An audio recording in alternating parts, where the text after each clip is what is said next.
Hello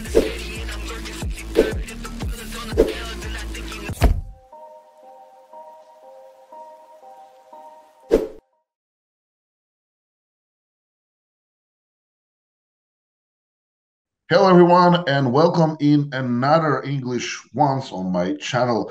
Today we have a special guest, but this is the second time that we've got here SasHeirati. Hello. Hello, thank you for having me again. Good to be back. If you haven't seen the first episode with Sas, please find it somewhere, or I'm gonna try to link it down below in the description box, just because we were talking back then about the off season and how he likes to manage this period with himself and his clients, depending on the some scenario that I'm gonna create today as well. Hmm. So let's stick Sounds good. to let's stick to the guy who's like 100 kilos, so Yeah. he's 220 pounds, and he just built quite amount of new tissue, Hmm. and he finished his off season. So what you like to do right now? Did you transitioning into the prep, of course?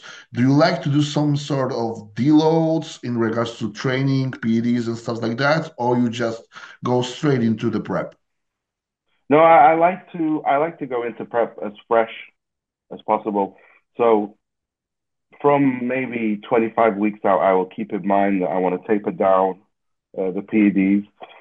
I want to do not necessarily TRT, but like a HRT plus something to maintain performance, to maintain size, but allow blood markers to come back in range, or just give them like a 4 to 5 week, kind of like a detox, give the body a rest, lower inflammation, lower the stress, all the toxins and stuff. So um, PED side, definitely I'll go down a dose.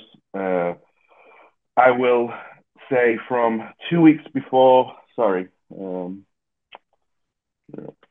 I'll say from 2 weeks before we start prep, I will say, sorry, no, from when we go into that, HRT, TRT phase, cruise, I will say, don't go beyond failure in the gym. Lower your volume a little bit, even if it's for 4 weeks. Still train hard and heavy, but reduce the volume maybe 20%, just so you're in the gym a little bit less. Throw in an extra rest day in the week if you can. Maybe use it to do something social. Take your take your wife out, take your family out, or go see some friends. Just relax a little bit, um, because I believe mentally. I mean, some people are okay, just 100% go hard, and that's fine. But some people like to know that it's prep, it's time to switch on 100%, and they've had a little bit of a relaxation time. So a little bit low volume in the gym. You don't go beyond failure. Remove like drop sets and intensifiers and stuff, just to give your body and your joints a chance to catch up. And then from a week out, I will say use this week, throw in one or even two extra rest days, really try and relax. Maybe go out for a meal at the weekend, have a night off.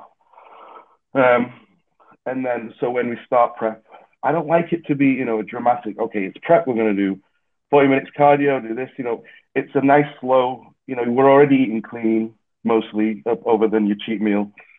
I like to keep cardio in, like I said, in the off season a little bit, 3 times a week.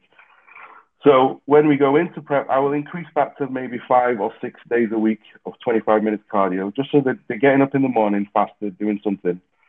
Um, I like it fasted, especially when things like GH, Glen, carnitine are involved, I believe. Fasted cardio, you burn a little bit more fat.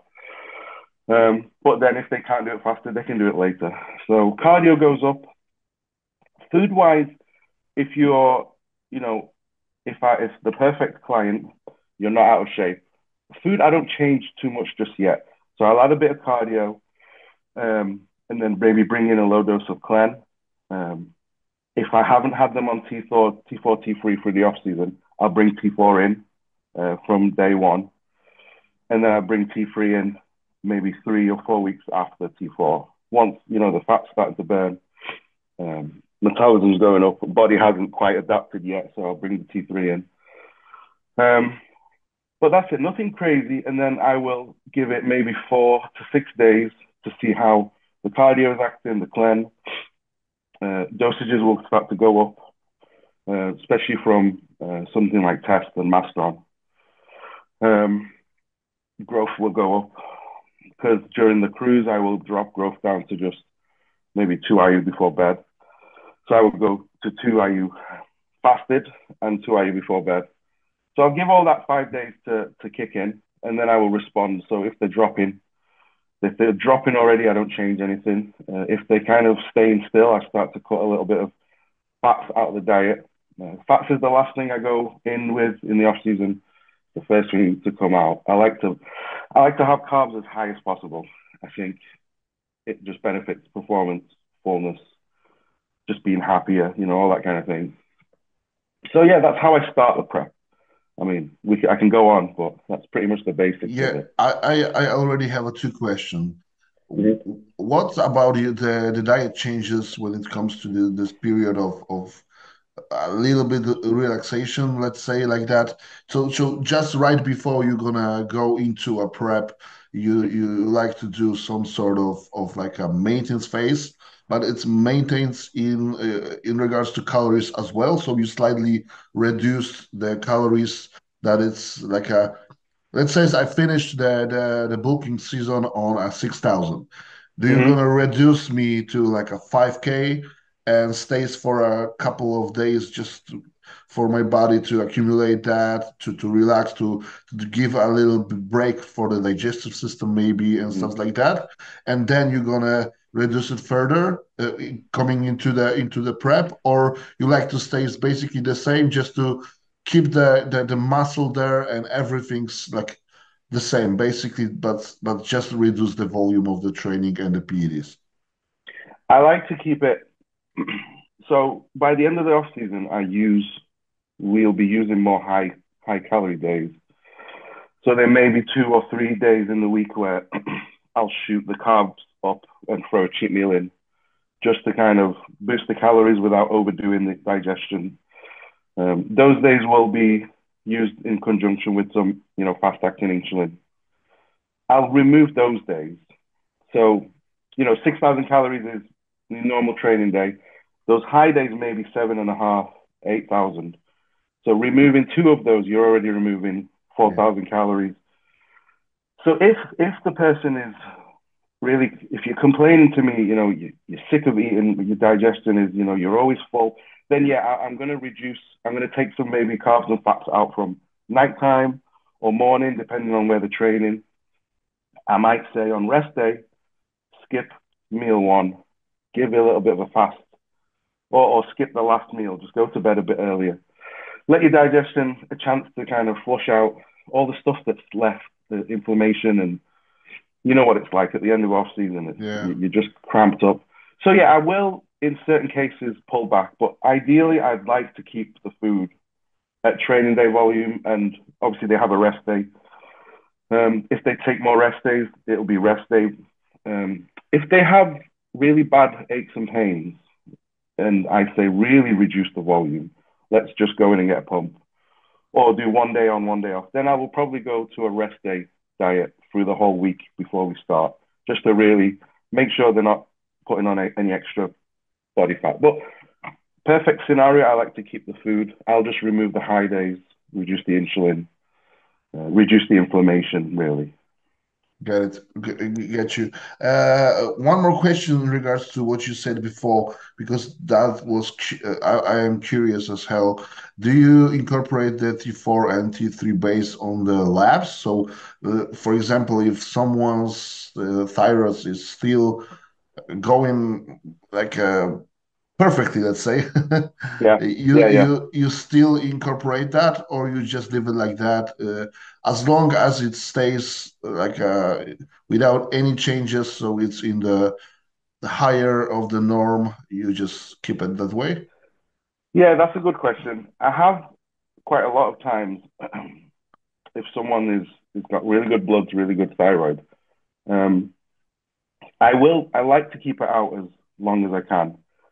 But I tend to find with the bigger guys, as soon as we start to go into prep, like they will start to suffer. Like I've just found if I keep it in from day one, I know that it's an insurance policy. Like we're not missing anything. Some guys may be okay. Some guys maybe the thyroid starts to reduce very fast. Some guys, I've done a prep. 2016, my pro debut, I did a prep with no T3 and no clen. I remember we did it with Chris Acito. I was ready 4 weeks out and I didn't use anything that prep, which was a bit crazy to me. But we started. He had the mindset of, okay, you're in a good place. You're not fat. We don't use fat burners just yet. And then every week I was changing, and he decided. So I think you can do it without. I just find these days a lot of guys come to me. They're already on thyroid, replacement dose. It's something that you. I almost feel like I have to do just to make sure that we cover the bases. You know what I mean? But Yeah. yeah, I'm happy to keep the thyroid out. If I can keep it out, I will. But yeah, I think because of recent preps with recent clients, I've gotten into the routine of they're already on it, so we keep them in, or they're a little bit maybe a little bit out of shape. Some guys I like to throw the hammer in a bit early. But yeah, if we can keep it out, I don't see any reason not to. Yeah. That's a good. I know that's the thyroid meds right now is some sort of demonized. I don't know why, because most I of the know. guys, especially those who are using growth, they just simply Mhm. have to use it just because Mhm. the that it's impossible almost to have like a healthy thyroid level Yeah. without them. So I wasn't asking just because I thought that's crazy. I was just Yeah. curious if you're doing it based on the blood works or like Mhm. you said, like just insurance policy, just to Insurance. yeah, just to Yeah. It's be mostly insurance. Every time I read or I speak to coaches more experienced than me, they always have similar advice. And one thing I did learn this last year was like you said, in your off season, not only to cover what the GH does, but it's like saying your heart when you're smaller, your heart is big enough to pump for when you're the size you have. So as you grow, your heart grows to be able to pump. Everyone gets a bigger heart naturally. Athletes they need more blood. yeah, Everything like your thyroid has to deal with the demand of energy production, how much your body needs to burn, how much you're eating. So I always find if you're pushing your body weight and your food up, your thyroid is going to, at some point on the other end, at the other end of the off season, it's going to start to struggle. And if anything, it might reduce your ability to grow efficiently because you need to partition those calories. So when yeah, your calories are really high, why not make sure that your thyroid is efficiently making use of those calories. So that's the other reason why I like to keep it in sometimes in the off season with the bigger guys. They eat so much food. It helps with hunger. Those kind of things. It's an insurance policy in the off season as well, I think. yeah. And also I think thyroid is known to recover very easily even after years of being on. So it's nothing I worry about really. Yeah, yeah, and I think that's demonized just because some people still thinks that the thyroid medications are the fat burners, and they aren't. Mm-hmm. They just No. simply something that's allowed your body to work properly. Just because if Mm-hmm. your thyroid level is decreased, every metabolic aspects on your body is reduced. So, like you said, I've used like a thyroid meds with my clients in like a 85 90% of the times, to be honest, just because Me they too. are just simply needed, and it's greater like protein metabolism with using a little bit higher especially when the growth hormone is high, and I Yeah. like to use it high. I agree. I agree, definitely. I agree. Yeah. So okay, so you basically said that you like to run like a 20 weeks period of contest prep with your clients. Is like a staple for the guys who are in decent shape after off season, or if someone is in better shape, you do something like 12 weeks Yeah. and stuff like that? If someone is in good shape, At 20 weeks, I will say let's have the 4 to 5 weeks of detox, and then I will actually start to increase the food as the anabolics go up for a few weeks, maybe from 16 weeks out. I take it check-in by check-in, but let's say up to 12 weeks out, we are going to fill out. We're going to get the food as high as possible. I believe in starting prep with food as high as possible, but not out of shape. So yeah, with some guys, definitely I like to go up before we come down. That's a very good method. Obviously, you can't do it with everyone. 20 weeks isn't a standard. It's if I haven't worked with someone enough or before, I like to do 20 weeks. If someone is quite out of shape, then 20 weeks. And if someone I know has stubborn body fat areas, then 20 weeks. If anything, we're ready. We can have a little break, between 6 to 8 weeks out, just to make sure they're not mentally gonna. I think 20 weeks is long, but it's sometimes needed. But perfect prep length would be anywhere between 16 to 12 weeks. 12 weeks out, yeah. But from 20 weeks, I will start to analyze everything. Yeah. Yeah, it makes perfect sense. And I like the way you try to explain those things just because some coaches just say it depends, but we Yeah, all know it depends, but everyone have like some sort of practice when it comes to the certain cases. So yeah. I really appreciate that you told us that, and that's cutting me off with it depends. No, I because I am been the guy listening to podcasts, and I like to know I like to have the answers. I don't know. I'm still only been a coach for 6 years, so I'm still learning.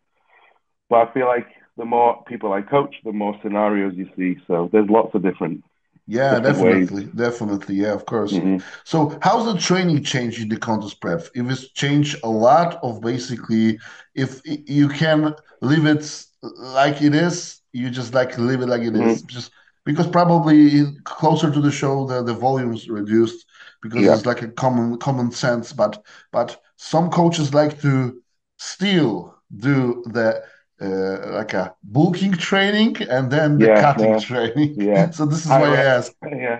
Yeah, No, I like to whatever keeps their or has grown their body the best, has given that dense, full. The type of training that I've done with them in the off season is what I would like them to do for most of the prep. At the beginning of the prep, the only time I would change it if someone, like I said before, is having some joint issues, they've got maybe extra inflammation, and we're 14 weeks out. I will say, look, we've got a long prep, so try and reduce the volume at the moment. We will burn the body fat with cardio and diet. Just do enough in the gym, so that you're not over, so you can recover from it and reduce the joint pain, because it will get harder when we get leaner and drier and calories are low. So in that scenario, I will say let's pull down and then we can taper back up to what they are used to doing when they're at their best. So performance, I like it to be peaked as much of prep as possible, all the way down to when they're really lean and very tired. They're almost like from maybe anywhere between 2 to 4 weeks out. But 4 weeks out, I will start to say, don't do anything stupid. Don't go beyond failure. Don't do a load of drop sets and rest pause sets. Um, don't destroy yourself, because I've got guys who are maybe 5 weeks out and they're checked in and they'll say, I'm holding water. I had this amazing leg session. I've absolutely destroyed myself. And, I have to say, look, I don't want you to destroy yourself. This is what will hurt us in the next few weeks, because the body isn't going to recover properly. And when it doesn't recover and it's tired, it doesn't give you the fat loss and it doesn't get as dry, that sharp, fresh. So managing recovery becomes a really big priority. I think the closer you get to a show, I think most guys, a lot of guys overdo it. Usually it's because maybe they're not ready. Maybe they're not going to be ready in time, and they think I need to keep going harder and harder. But usually from 4 weeks out, I like my guys to start kind of knowing that they're going to be ready at 2 weeks out, and then it's a matter of just holding the look, getting as as getting the fatigue down as much as we can, and try and look as fresh as possible. Because I've been there, I've gone into the ground 3 days out, I'm still going as hard as possible, and it doesn't look right, it doesn't feel right. So yeah, we start off, unless there's any joint pain, exactly the training that we did in the off season that kept them full strong, and we carry that over all the way to the point where they're getting very lean and the fatigue starts to go up. Then I'll say, let's just reduce the volume. The volume comes down no matter what at 2 weeks out, even if they're not ready. Because by that point, everyone is just completely ruined. So volume I like to reduce volume by at least 20 to 30%. So if they're doing 20 sets of working sets per body part, come down to 16 to 17 and no intensifiers. But then again, it depends on how you're recovering, how you're feeling. Can you get off the couch? If someone's telling me I haven't been able to move, I couldn't lift my coffee mug, I was so tired. So look, let's just pull it back a little bit. We've still got 4 weeks to go. But you have to get the body fat off. So there's always a fine line. And you have to know who your client is. Some people can really just be pushed. And some people will say, I'm dying, but they're not. You have to know, But yeah, I like to keep training as exactly the same. And then as they get very lean, we start to pull back. Yeah, you've already said that you like to start slow when it comes to the changes in the diet, but Yeah. after that period, do you like to do bigger jumps and then keep it for a couple of weeks, that maybe not weeks, but like a 10 to 14 to 20 days, or you like to change a little bit, but like a week after week? Yeah. So the first, I would say maybe from 14 to 16 weeks out, all the way up to 10, I like it to be quite gradual. Yeah, so there's no big jump in tiredness. But then again, those first few weeks, you're also holding the most amount of body fat, so you can push them. But the weeks that I like to really think, okay, let's really dig deep, is anywhere from 8 to 10 weeks down to 5 weeks out is where I think, right, we're in a place where we need to really start to get the body fat off. So I don't mind pushing. Like, I'll have high days. We'll probably go into this, but I will push the low days.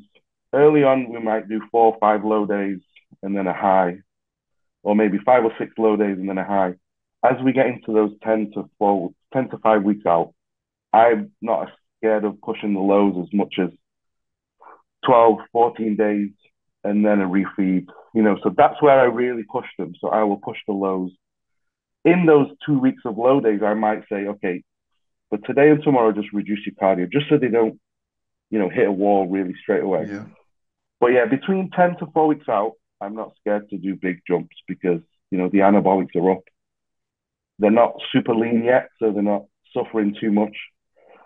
And we've got enough time to really get ahead and make sure we're going to be ready. Because I've made mistakes as a coach where I've been too nice, so I've been too slow. And I get to 6 weeks out, I'm like, oh, we've got quite a long way to go. And, sometimes you need to make those mistakes to realize, okay, I need to be a little bit harder from the earlier on, maybe not from the start, but make sure they don't start fat.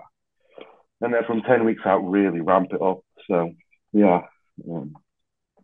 Yeah, definitely. When it comes to the being nice, that's a problem for a lot of people, and this is why most of the people should not coach their wives and stuff like that, just because it's really hard to see how they are struggling, and you are the one who made that decision. So that's yeah, true. That's so true. I didn't yeah. think of it that way. Yeah. So how the PEDs change when it comes to the whole contest prep? Do you like to start like because everyone knows that there is not such a thing, but there's still a theme that's going into the bodybuilding, that there are dry compounds and like a bulking wet compounds or something like that. So when do you like to incorporate those dry compounds, like 8, 10, 12 weeks out? Yeah. So I like Mastron and Primo in. Well, for a long time I didn't use Primo because, in my experience here, for a long time I couldn't get real Primo. So, Yeah, and that's a struggle. every time I had my guys use them, they didn't feel right, or so I removed Primo for a while, for a long while, and I got great results with just Mastron. But let's say we can get real Primo. I like to have Mastron and Primo in probably quite early, not at high dosages, but I'll bring them in maybe even at 14 weeks out. Test, I like to go straight up to maybe 600 at the start. Orals, so Primo and Mast will get tapered up as they get leaner. I would peak the dosages. It depends on if you're 100 kilo and you have great genetics. I don't see going over 600 for Mastron. Primo, depending on how much the guys can get, afford, all that kind of stuff. Primo 3 to 400. I like Primo because I think it gives a full look. It's anabolic. Mastron is the one I think gives that kind of dry, harder look. I don't think Mastron is very crazy anabolic, but I like it gives a bit of aggression and it gives that dry look. But I think 600 Mastron is a nice number. Test, I think I like to have. I know some people go back on the set, they go down. I like to keep test at 6 to 800. I think it gives the fullness, mood. It gives the strength. I've been as high as 1,000, but some people are aromatized more than others. I feel like 6 to 800 test is a nice number. Some people, depending on their off season, their size, if they've been up to maybe a gram and a half, 2 grams of test, then I would probably keep it higher for those guys, but not at the dosages they might do in the off season.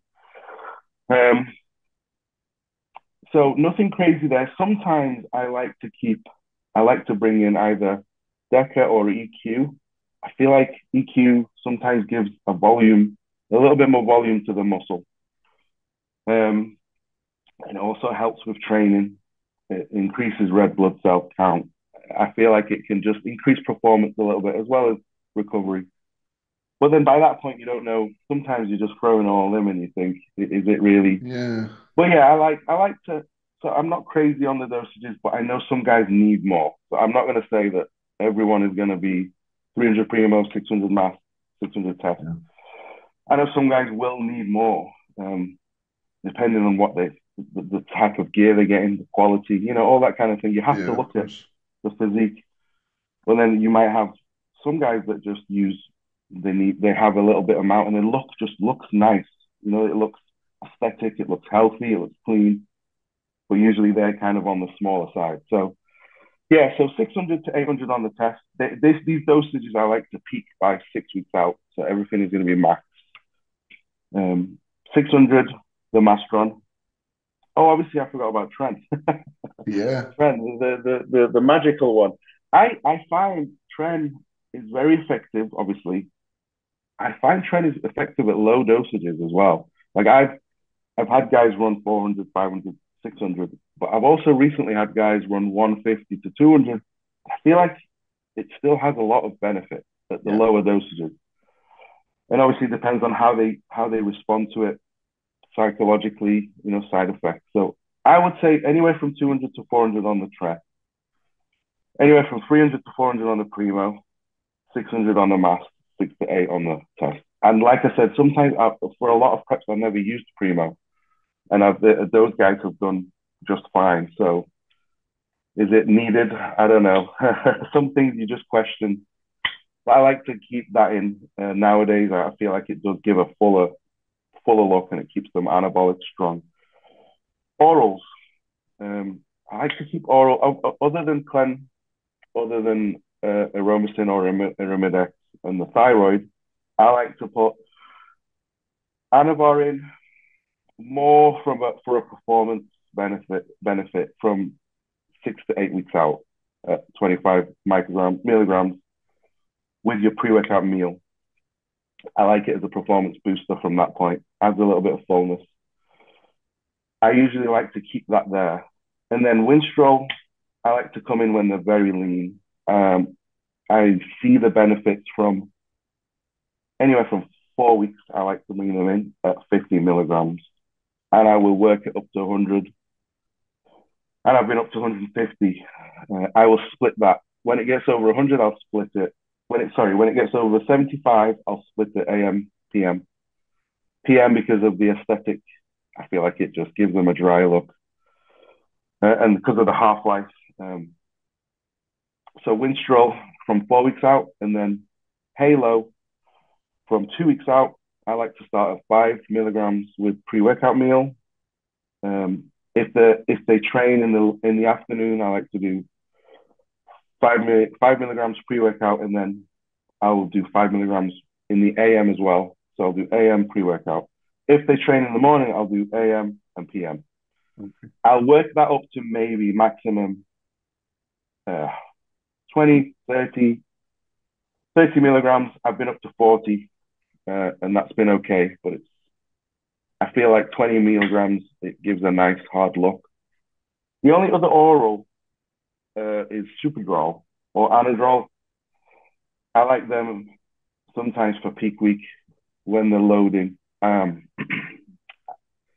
seen it work really well when you start to deplete, like the first few days, bring in the Anadrol and then build that up to a dose where they're not gonna spill. So maybe I'll try them out at 3 weeks out. I'll give them Anadrol for a few days and I'll see how they're responding. If they're lean, if they're in shape. If we can use Superdrol, that's a little bit safer. It's more dry, more of a drier fullness. So if we can get Superdrol, I will rather use Superdrol. Anywhere from 20 to 40, sometimes up to 60 the last 2 days. I know there's coaches that really superdose those two. So it can work, but I feel like most guys respond well from 40 to 60. Bigger guys, 80. The last 2 days, I'll split that through the day if I can. 20 milligrams maybe AM, afternoon, and then later on in the evening.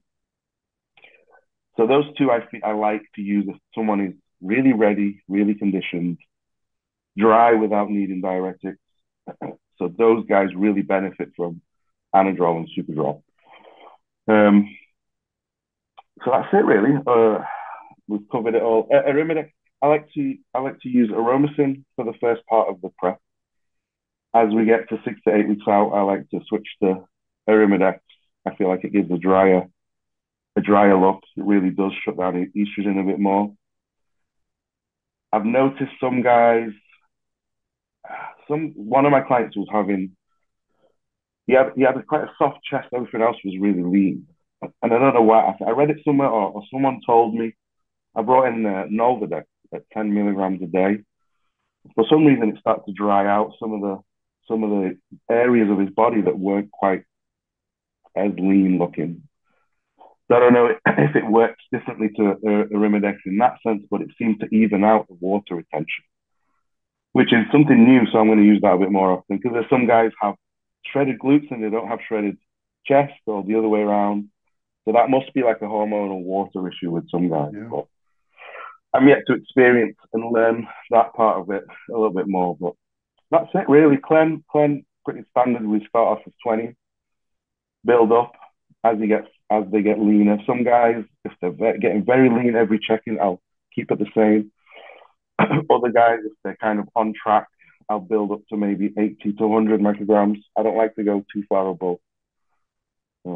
Other guys like myself, I peaked at 40 and I just didn't like the feeling. So I ended up taking it out of 3 weeks out before Spain. So yeah, that's Clen.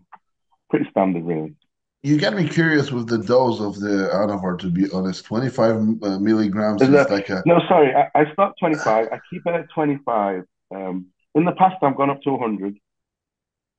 But in recent preps, I've pushed the dosage more on the Winnie, and I've kept the Anavar more 25 to 50.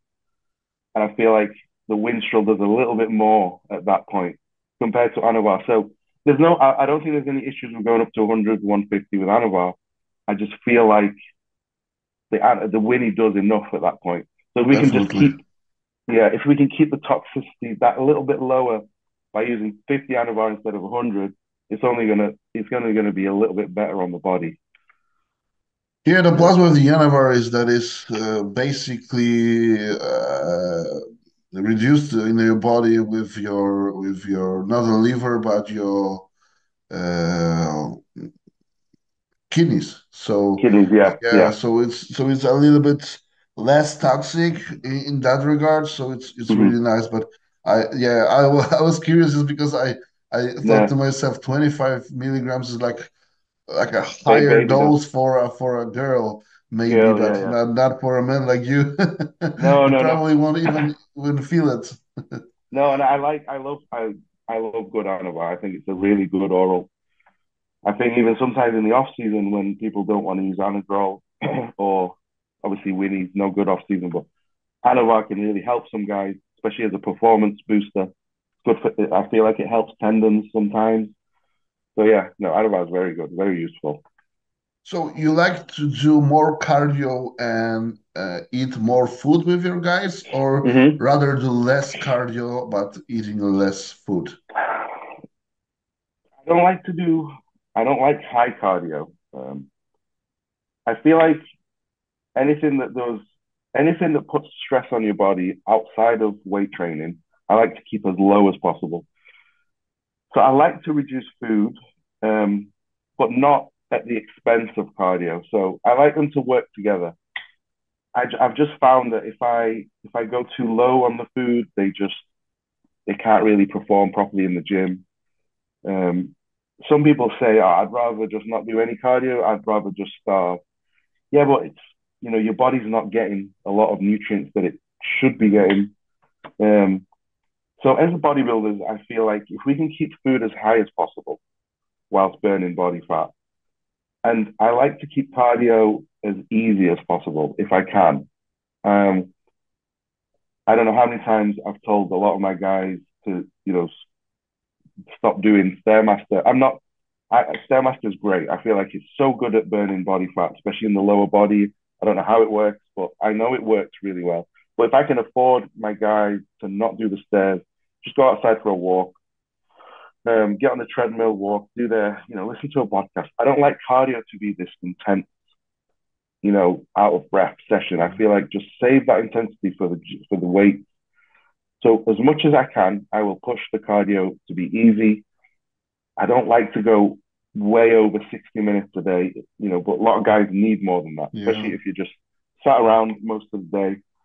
I like to use steps if people have like a Apple Watch or a Fitbit and it looks off that the fat loss isn't where it needs to be. I'll say, what's your average step count? They might not be doing too much, or they might be doing loads of steps, and then the cardio on top, they're just getting overtired and their body's kind of just giving up. So I like to use steps, but if I can keep cardio from the beginning, 25 minutes, like I said, 5 to 6 days a week, have one day off, and then if the food is high enough, and I'm cutting down the body, the fat intake's going down, and then I'll cut into the carbohydrates before bed, away from training. I'll start cutting back. So as long as I can, I'll keep that cardio at 25 minutes. But then there's a point where if I'm 9 weeks out and I don't want the food to go any lower, I'll start to creep up the cardio. We'll use that. So yeah, long-winded answer, but Yeah, again, lots of different. but that's a logical, and I Hmm. see that is like a more commonly seen approach because back in the days you just do is as hard as you can, and that was Yeah, the main thing. I've done it. Yeah, me too, I've done it. me Yeah. too. And also I've not I wanted to say recently, but that wasn't recently. That was like 2 years ago. Hmm. I, Yeah. I I listened to the podcast with Ian Villier, and he likes to do his cardio as hard as he can. He basically Hmm. said that he treated it like a training session, Yeah. like a weight session. Yeah. So yeah, Some you people have to do. be but you have to be like genetically predisposed to keep your legs in place because you're probably gonna lose Yeah. Definitely. much more volume by that. I remember. I don't know. You remember Ben Pekulski? Of course. He he did. And I don't know if it was all his career or the end, but I remember his last few preps. All his cardio was bike sprint. So not just not just hard cardio, it was, high intensity intervals. And when I try and do bike sprints, I feel like I've just done a leg session, like a full leg session. If in fact, sometimes I feel worse than a leg Yeah. session. So I can't imagine doing that 4, 5, 6 days a week. It will just impact my recovery. But then maybe some people from when they're young, they're used to that kind of outwork output. Their body is used to recovering from it, maybe. So, but yeah, I think most for the majority of us, I like to be slow, slow and steady cardio. The turtle and the rabbit or the hare or whatever, that race. Slow and steady wins the race. I think it works best for us, muscle retention, and you're happier. You can zone out. You can speak to people. You can listen to a podcast, watch a video. I feel like it can be a relaxing time. A lot of people look at it like, oh, cardio, and go for a walk Yeah. and listen to a podcast. Just try and zone out, and if you do it that way, you tend to enjoy prep a little bit more as well. Yeah, definitely. Okay, Yeah. so cheat meals or refeeds, what are your Mm-hmm. choice in the contest prep and why? Very, very So good question. yeah, because the main thing is some coaches like to do the cheat meals just to keep Mm-hmm. their clients like Happy. there's a one reason, but the second reason is to some sort of accumulate them to eating garbage Mm-hmm. because sometimes you have to eat Yeah. something heavy before the maybe Yeah. not have to but it's a good idea to eat something heavy, and for Yeah. those who are not touching a cheese or Mm-hmm. bread for over like a 40 weeks or Yeah. something, that might be a problematic. So there's a two approach, basically Yeah. cheat meals or clean refeeds. What's yours approach? So I myself, I've done both sides. I've done preps where I've done zero cheats, just clean highs, and I've done preps where I've had cheats. And I've done the same with my guys. I've experimented, and I would go and say that I think the better option, and then I'll go into why. I think the better option is to keep cheat meals in. Like you said, I think post show, too many people struggle when they've cut out, saturated fats and cheeses and butters and breads. And even I've made the mistake, I'm like, okay, I need to get shredded. I don't need burgers. I don't need, everything's clean. But I just think that, A, the day after you wake up and say you had a clean refeed, I feel like most guys mentally, they don't feel as motivated. Like, it's something about giving someone, like, saying to someone, just go out tonight and have a burger and fries. Controlled. I'm not saying go and stuff your face with whatever you want. Go out and have some burger and fries. And mostly, almost every time the next day, they either feel better and look better, or they at least they feel better. They feel recharged and they go hard. And a lot of the times I'll give someone a clean refeed and they'll woke up and they're bloated or they're just kind of like still lethargic. It's a lot of carbs, it's a lot of volume. And some people just don't respond very well. And then at other times I will give them a pizza. Rarely I give a pizza, but let's say I give someone a pizza. This happened a few months ago, and he woke up 2 pounds lighter. So that's not because the pizza raised the metabolism. It's because he was relaxed. His cortisol levels probably came down, his stress came down, and he enjoyed just relaxing for a night. And he woke up, he probably dropped some water from having a nice sleep, not overthinking, not stressing. So sometimes that can have a better impact on you physically, but not all the time. Some guys freak out like, oh my God, I'm having a cheat meal. I'm Yeah. going to put fat on. So those guys are probably better doing just a clean refeed. But if I could choose, I would have I would bump the carbs up pre and post workout, clean carbs. Pre workout, I like to give something a little bit more substantial and tasty, something like a muffin or a cookie. I know it's been done. Pop tarts, something that's a little bit sugary, processed sugary fat, sodium. I feel like it kicks in nicely for the training session. Post workout, a big hit of carbs, and then at night, a burger. I like to say, a double cheeseburger, large portion of fries, no dessert, usually. If someone has a crazy metabolism, I'd be like, let's go for 2 cheeseburgers, 2 large fries, have a slice of cake. Ideally, I like to do that. But some guys just can't do a dirty refeed, so we will stick with clean ones for them. Okay. So let's assume that Mm, we are 1 week out okay. or 10 days or something like that. Yeah. Just coaches like to do it a little bit earlier. But let's assume that the guy is lean. Mhm. He is not missing anything. He is not holding a ton of water, Yeah. which I I understand as he still have some fat to lose. Yeah. Uh, do you like to cut the GH before, or hmm do you like to leave it to the show day basically? So, uh, for the majority, I like to cut GH. I like to cut it. Okay, I'll start with this. If someone is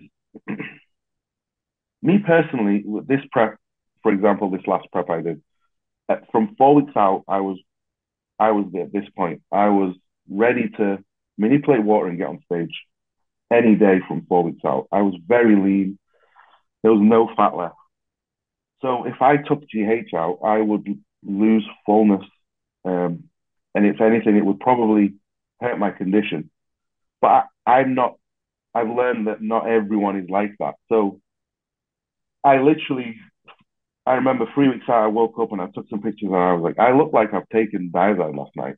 I was dry, but I'm not the same as most people. Maybe there's other guys out there like that. But for me personally, I have to try and keep it in as long as I can. But I feel like for most people, I like to pull it out. And then if they've lost fullness from it, I like to put it back in on the last 2 days because I feel like those last 2 days, it will give some fullness back, but it's not quite enough to make them watery because at that point, we've either got a little bit of diuretic in the system or we're controlling at least the sodium and the water and the carbs. So by that point, they're dry. They're not really going to hold any water. So when the GH goes in at 3 days out, it kind of just fills them back out of it. If when I pulled the GH out at 2 weeks out, they lost a load of fullness, I'll make a note. Say, okay, so if we can, we might put it back in. But majority of the time, 10 to 14 days out, I like to take it out. Or at least from 14 days out, I will take out the morning dose because I feel like the morning dose is the one that usually impacts your fluid levels a little bit more. I feel like the night dose, you metabolize it quite well through the night. So I take the morning dose out, leave the night one in. And sometimes they dry out very much from just that. And then I'll keep it, it's not going to be 6 to 8 IU before bed. I'll make sure it's only 2 to 3 just to keep a little bit the recovery and all that kind of stuff. But if someone is kind of still a little bit watery, then I'll take the night dose out at 10 days, 9 days out as well. Okay, so another cutting off question basically is two Mm-hmm. questions, because first question is do you and when do you, if so, cut the tests, and Mm-hmm. then do you cut off the all injectables, like, I don't know, 7 days out, 4 days Mm-hmm. out, or you running it basically through the prep? Because I've done both in the past, and I've got my ideas about it, but like to hear yours. Okay. Ideal scenario, someone is ready 2 weeks out and they look full, they look dry. So my prep was perfect with them. I will keep everything the same. If it's someone who needed high dose of test, if someone was on 1200 plus, then I like to bring test down at 2 weeks out, down to maybe 6 to 800. So enough to keep them feeling good, full, but a nice reduction to see them dry out. Otherwise, I like my guys to use an antake. I know this is probably different to most. I don't like I don't mind short esters if they can precisely time their shots exactly same time every 2 days, or microdose every day, then fine, probe. But I like to do enanthetes because at 7 days out, I will say just, try and get all your anabolics in today. So I don't want any injection sites the last 7 days. But it's close enough where they do what they need to do. They keep you full, hard. The mood, your mood is good. So yeah, I like to keep everything the same. Last shot would be 7 days out if possible, all of them together in one day, enanthetes if possible, and test will stay at a minimum 600 to 800 milligrams. So nothing crazy really. I like to keep it all the same. Like I said, unless someone is behind, someone is so who if that person fluctuates water wise very easily, then I will probably reduce the test a little bit more. But I just don't see. I just see people fade a little bit, whether it's their mood or their fullness. When I start to remove tests, I just don't like. I usually don't like what I see or what feedback I get from them.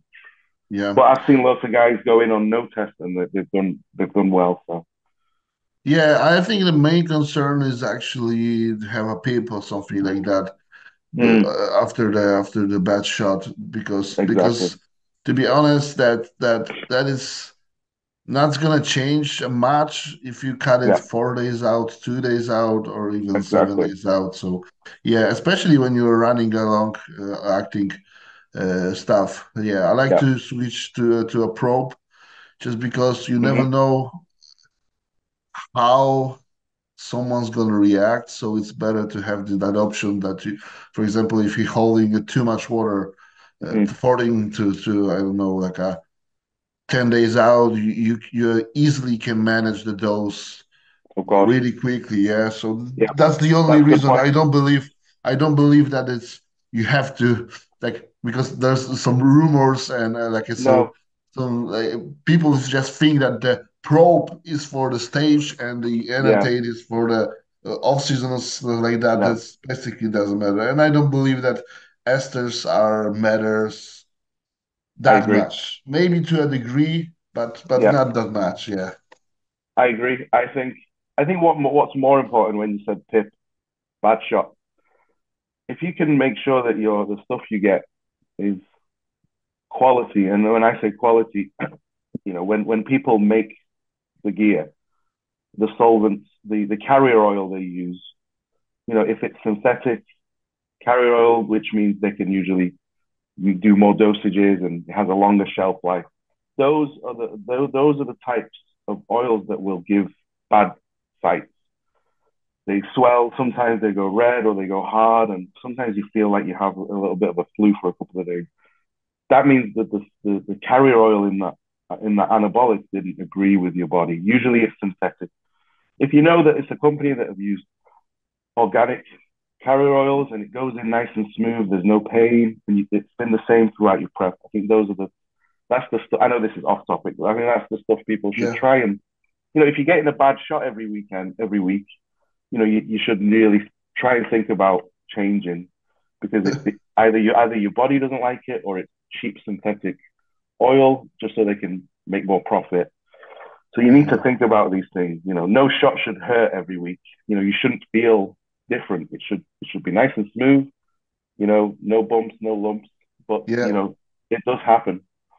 I was laughing because you say that you shouldn't use it if they make you some sort of pain and people Well, so yeah, that yeah. but We will. I already saw in my mind that the response of the clients, yeah, but I already bought 5 bottles, so Yeah, of course. Yeah, of course. Yeah, yeah. yeah. That's why I said you shouldn't. But you know, no, you're right. You're absolutely right. Yeah, those people are crazy. Who cares that you can lose your leg? But Exactly. that doesn't matter. It's a couple Yeah. pounds, but They don't know because those cheap synthetic oils they raise your systemic inflammation so high. They yeah, literally they can give you cardiac disease in the future. So you need to keep that in mind. When you have test flu, people yeah, boast that I've got test flu and that's not good. You need to try. But I didn't know definitely. this. 10 years ago, I didn't know this. So I. But that's for me is a common sense. Yeah, of It's course. Yeah, yeah, it's your something. body's telling you. Yeah, it's something Yeah, hurts, your body's and telling you. it wasn't heard before with Yeah. another company. That might be a good indication that that previous company was slightly better. Exactly. I agree. Yeah. You need to pay attention to these things. That's definitely.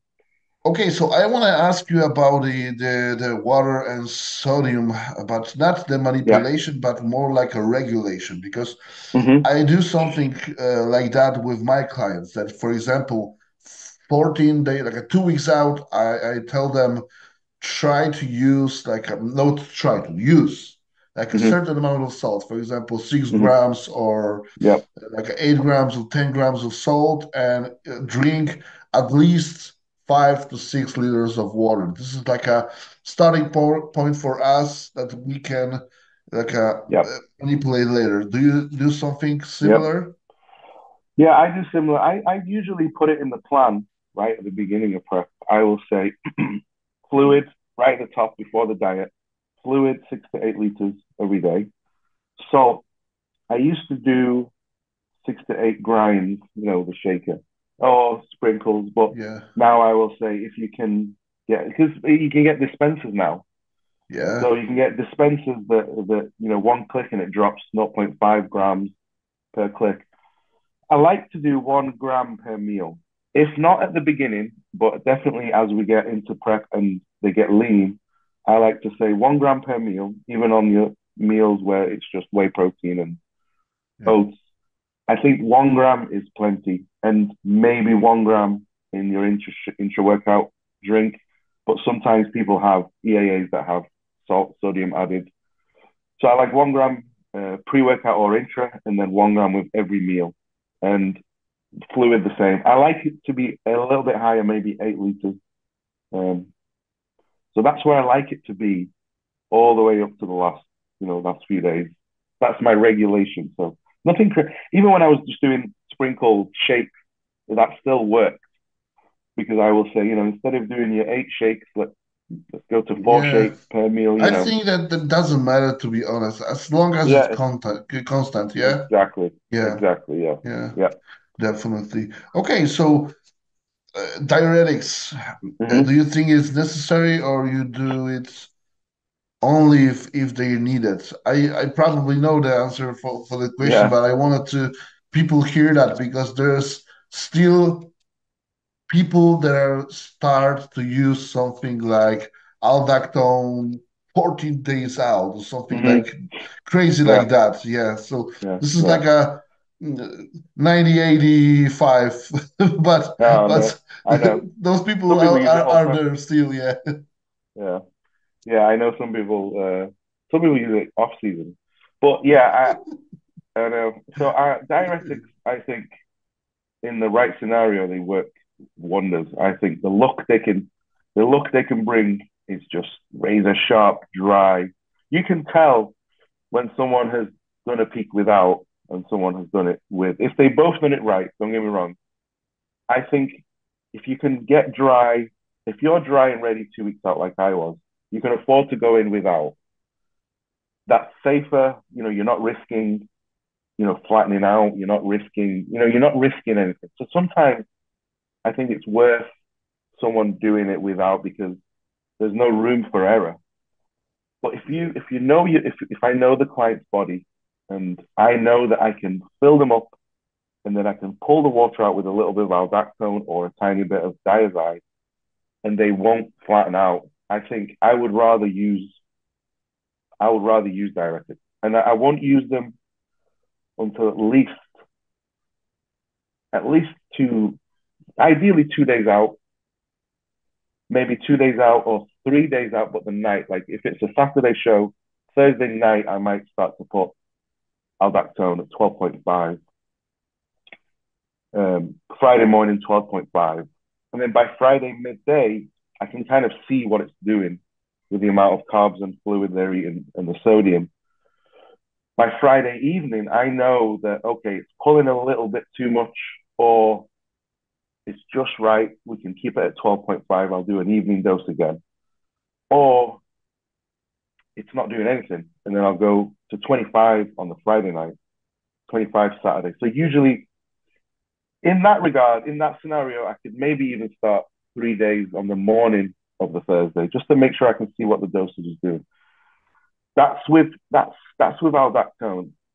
I think diazide is obviously it's totally different. You can just do diazide either just the night before. If someone is dry and I know that I can give them a cheat meal and they fill up nicely with the cheat, like these are things that obviously you're going to know with your client from a few weeks out when how they respond to high days, how they respond to cheat meals, how they respond 2 days after a high day. So these are all things that I have already kept in my mind about that guy. But yeah, in terms of just diuretics, I think aldactone is a little bit safer. It's also in your system a little bit more long-term safe. So a low dose will go far. With aldactone, I don't like to reduce the water too much because I think as soon as you stop drinking and you've got aldactone in your system, it seems to just pull you too flat. So I think the fluid should be kept a little bit higher, and same with the salt. With the diazide, I think we can reduce the fluid and the salt a little bit more because there's nothing in your system until we drop the diazide the night before. Very rare cases, if they wake up one day out and we've still got quite a bit to drop, I will put in a quarter on the Friday morning. And then if they're drying out through the day, if they're perfect by midday evening, I won't use it again. I'll just use a quarter again on show day morning. But if they still got a bit to drop, by say 6 p.m. on Friday, before bed, I will do another quarter or half a diazide. So it's a funny one because I feel like a lot of guys can't use aldactone because they flatten out. Then I'll use diazide. But then I know there's some guys that they really well with aldactone. They look great on it. So with those guys, I can use it. So again, it's different scenarios, but Yeah. it's a tough one because it's. To be honest, I hate aldactone. I've only Yeah, used a lot diazide of people because do. because it's very unpredictable because Yeah. he basically ruins the sodium absorption. So Mm, so there's a really tough to get you're right. load someone who is on aldactone. But I wanted to ask you before, but did I understand you correctly? You said 12.5 of the aldactone. Yeah, very Yes. low. So what's the highest dose you heard in a day? Yeah. Highest dose I've seen. Um, my friend was doing his first show, and I mean, this isn't even crazy high, but the guy who was helping him, he was very old school. So he said he had him do 50 milligrams 4 times a day um, from the Wednesday, and he was on stage Sunday. So that was the highest dose I've seen. I've not really seen anything crazier than that. I've seen people use it from 2 weeks out, but usually like low dose. Women's. Usually Yeah, yeah, right, yeah, okay, that's women's. But yeah, I wanted to ask you just because I wanted to be make sure that the dosages are the same in UK and Poland because yeah. the craziest dose actually I saw it was 300 milligrams a day. Okay, So it's crazy yeah, that's that you too much. said 12.5 milligrams. For some Yeah, people, there's like they'll probably think that it's a this mistake. is better even not to take it just because Yeah, it no, makes no sense. But yeah. yeah, Like I'm talking about a physique that's already very almost there. I'm talking about the final touches, yeah. and But this is the some same people with need more. diazide. This Yeah, is no, the you're same right with though. diazide. If you told someone to take a quarter of diazide, Water. he probably wanted to take at Yeah, least half. yeah. I agree. I agree. I mean, I know my body can usually take it. I have the kind of physique that it very rarely flattens out. When I'm flat, it doesn't look flat. It's Yeah, the same with peak week, unless my body's burnt out and it's fatigued and it peaked too early. But if I'm peaking perfectly, it can usually take anything you give it. But then again, I can't assume that my clients are going to be the same. of So course. everybody's different. My body likes aldactone, it likes diazide. it can peak without. So I'm lucky in that sense. It's a bit Yeah, easy to peak, definitely. easy to peak Definitely. myself.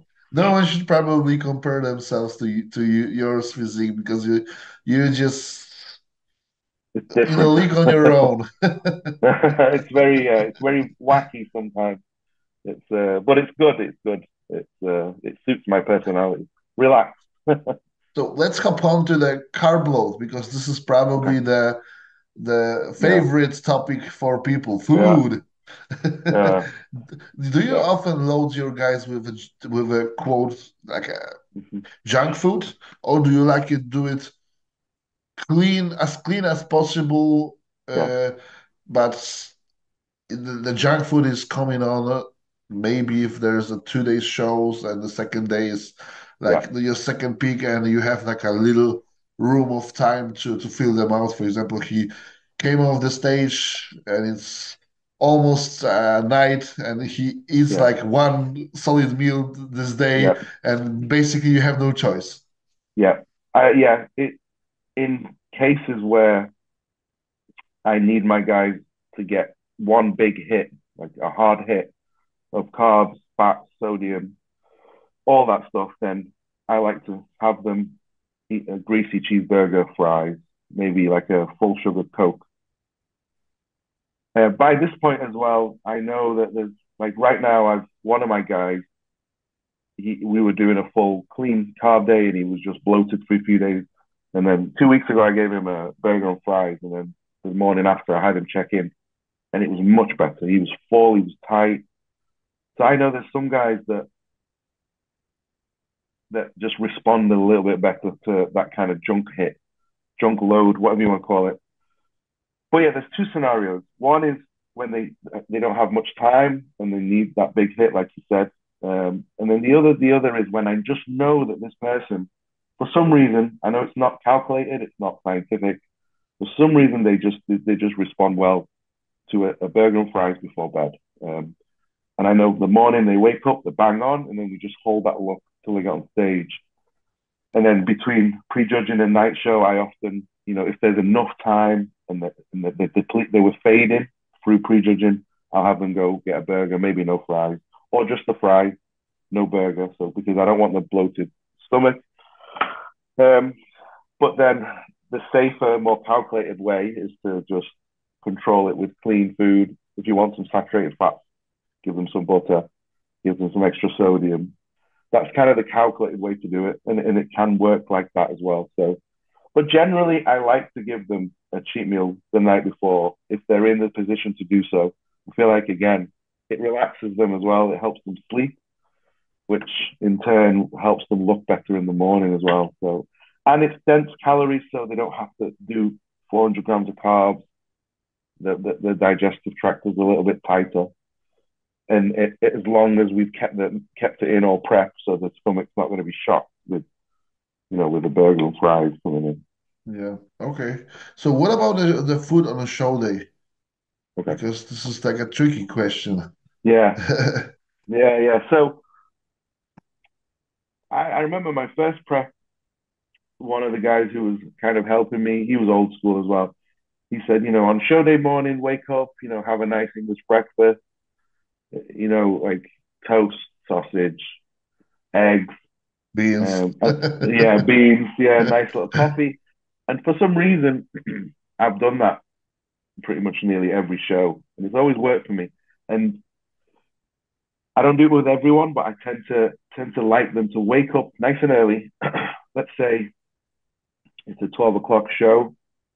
Sometimes there's very early shows. So if they're on at stage at 9 a.m., then I won't have them eat anything crazy. I'll fill them up before bed and then I'll have them wake up 5 a.m., check in. And then depending on how they look, I'll give them what they usually have with maybe some extra sugars, some extra fats, just to make sure that they're loaded and they've got a good 3 hours before they get on stage. Pre-stage, I like to give them something like a cookie with some salt on it, or as long as the cookies have been in all prep. Or if they don't digest food as well as most people, then rice cakes with a little bit of honey, peanut butter, and salt. That's usually before they start to pump up. No fluid at that point. Fluid with breakfast. But if they're on stage, maybe 12 o'clock, 2 o'clock, I have them wake up at 6 a.m., check in, depending on how they look and what they weigh. I'll give them a nice big breakfast.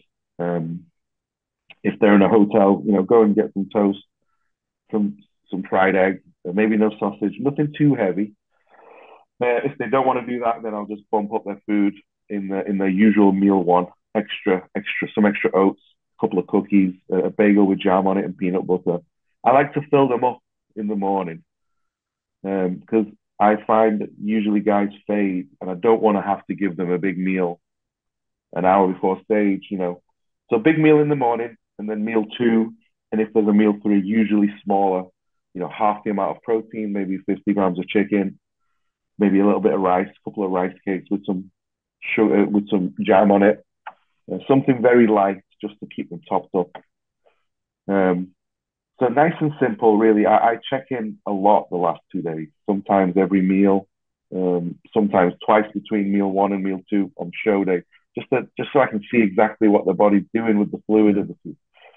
I ask them, how's your stomach feel? How's your stomach control? So I go off all the feedback they give me, so to try and really get a precise way of doing it. So yeah, but sometimes their nerves just overtake, and they just sometimes they don't look the way you think they're going to look anyway. But it's a tough one. Okay, so what in the case of 2 day shows? Because you know that you have to basically pick one day to pick perfectly, and the first or the second day will be like 85, 95%. Yeah. So I'm still obviously learning the 2 day thing, but if they're 2 separate shows and you want to peak as good as possible for both, I always think even if you peak 100% for day 1, in a normal scenario, because of how relaxed they are after a show, usually people get better the next day unless they do something crazy, go and eat a lot of junk food. So just the ability to be able to relax because you've done that first show, I think, plays a big role. I like to get them straight back on the diet that they were on through peak week, of different amounts. And if they've faded, if their weight's dropping, obviously the weight can drop through show day or it can be going up. If their weight's dropping, I'll give them an off-plan meal, burger and fries before bed, and then the next show day exactly the same. I just try and repeat.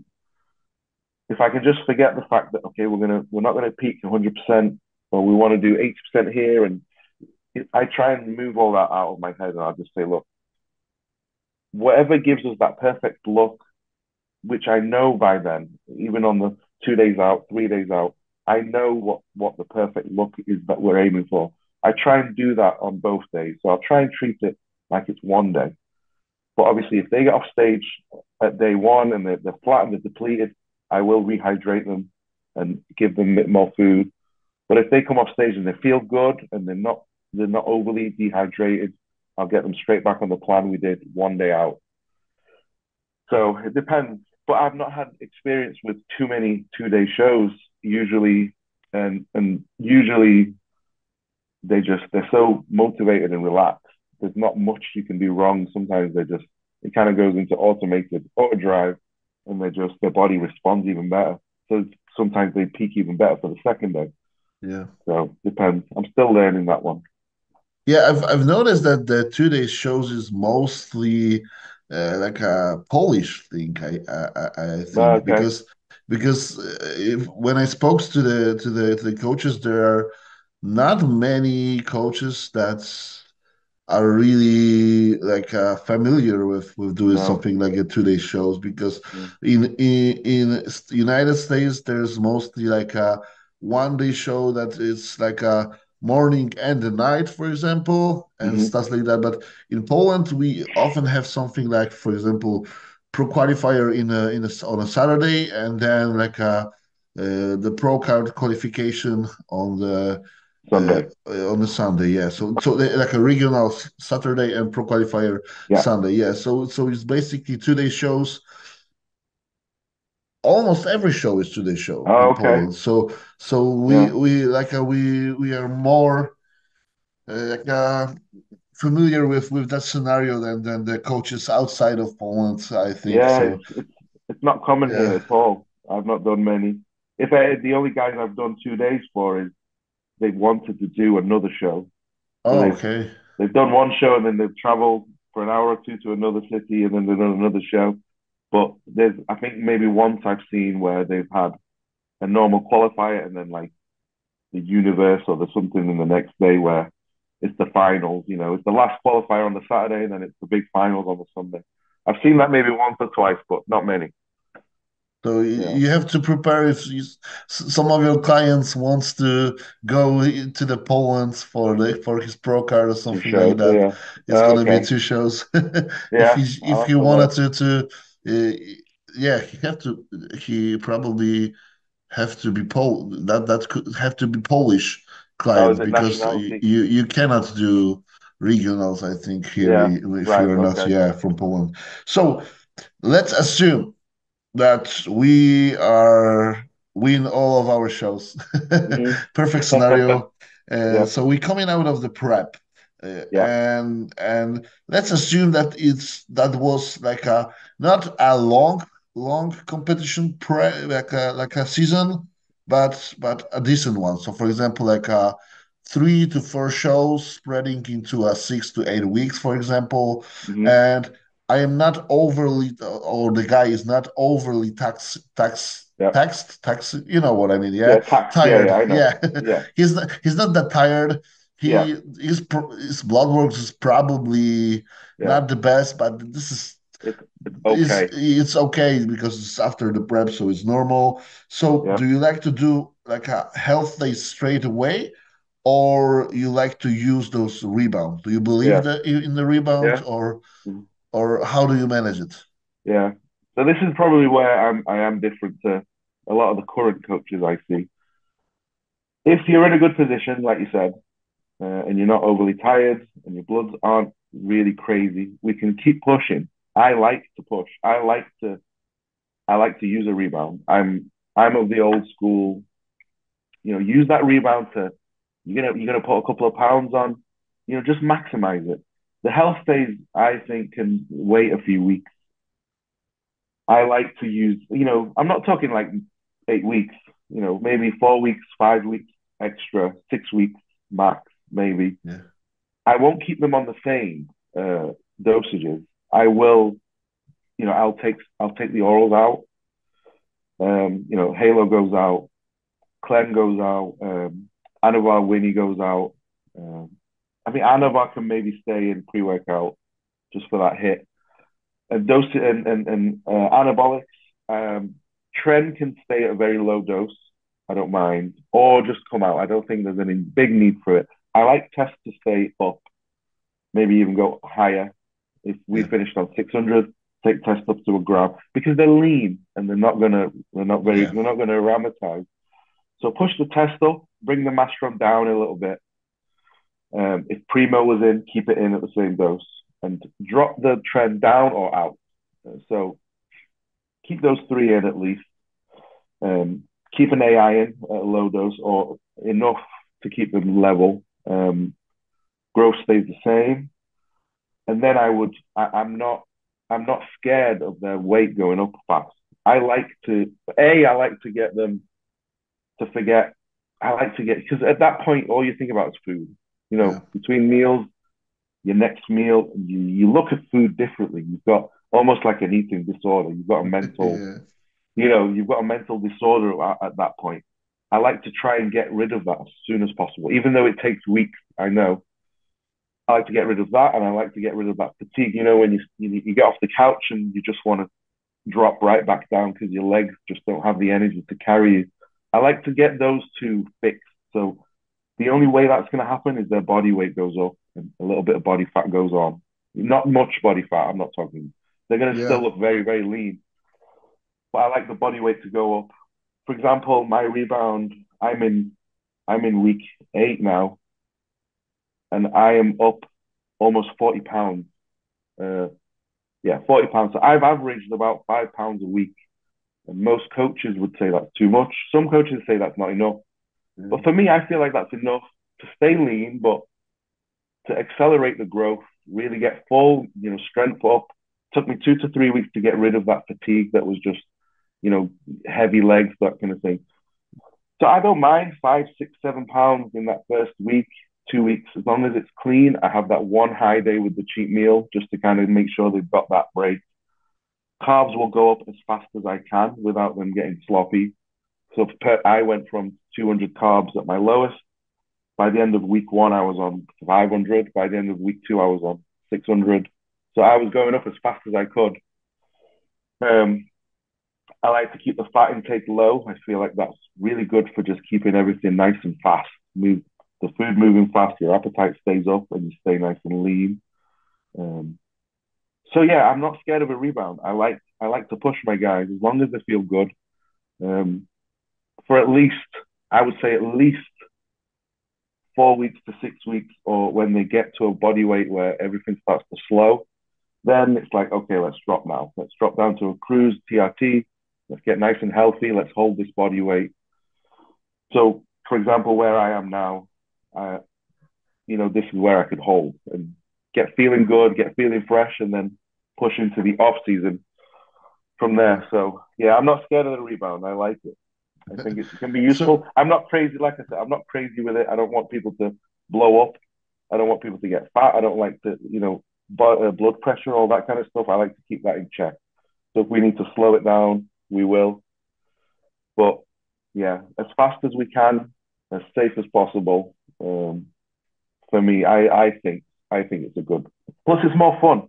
I mean, who wants to go and say, I can only do of 1 to 2 course. pounds. I can only add 50 grams of carbs. And mentally, some people are good at doing that. I know many people. But I feel like, you know what, it's time to have the other side of the fun, just something to look forward to. Yeah. Get some energy back, start smiling again.